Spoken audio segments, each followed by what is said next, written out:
Togo Info, le Togo à votre portée. Oui, je crois que c'est un discours. Hein, c'est un discours que Maître Agbeba a toujours tenu depuis, je crois, depuis 2000. Parce que ce n'est pas la première fois, je crois ça depuis 2017. Hein, si j'ai bonne mémoire, où il parlait souvent donc du déverrouillage des institutions de la République. En fait, c'est normal. Hein. C'est normal parce qu'aujourd'hui, vous savez, j'ai souvent dit que la CENI pense qu'on va faire cause pour le régime togolais. Voyez quand même les CENI que nous avons eues hein, depuis les élections, en ce qui concerne les élections présidentielles.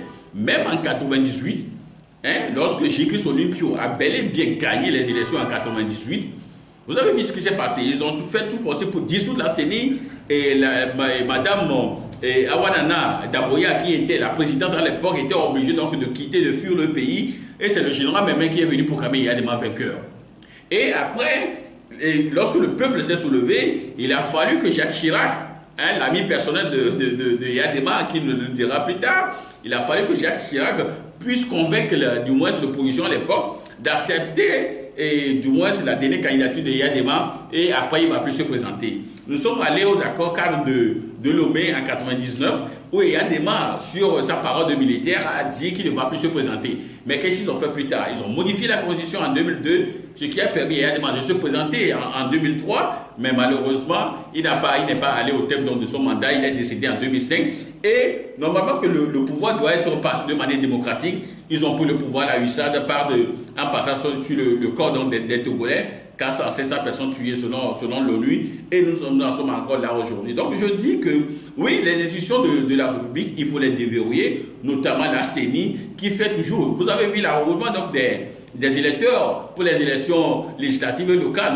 Vous avez vu tout ce qui concerne cela. Vous avez vu la proclamation des élections en 2015 hein, avec Tafa Tabiou. On a vu ce que ça a donné, je crois. On a vu tout ce que ça a donné parce qu'à un moment donné, il y a son vice-président qui voulait même lui arracher les résultats et ça a fait le tour du monde. Donc aujourd'hui, il y a tellement donc de signaux, hein, il y a tellement donc de signaux qui laissent croire qu'il faut faire notamment pression sur le régime là, pour que, au moins au niveau de la CENI, que l'opposition soit fortement représentée, parce que tout se fait également là. Les gens peuvent changer les procès-verbaux, les gens peuvent, même déjà au niveau des CENI, les gens peuvent changer les procès-verbaux aux yeux donc même des observateurs étrangers qui viennent, mais ils ne pourront rien dire. C'est en quittant le pays qu'ils disent parfois qu'il y a fraude ici, il y a fraude là, mais le résultat est déjà avalisé par une cour constitutionnelle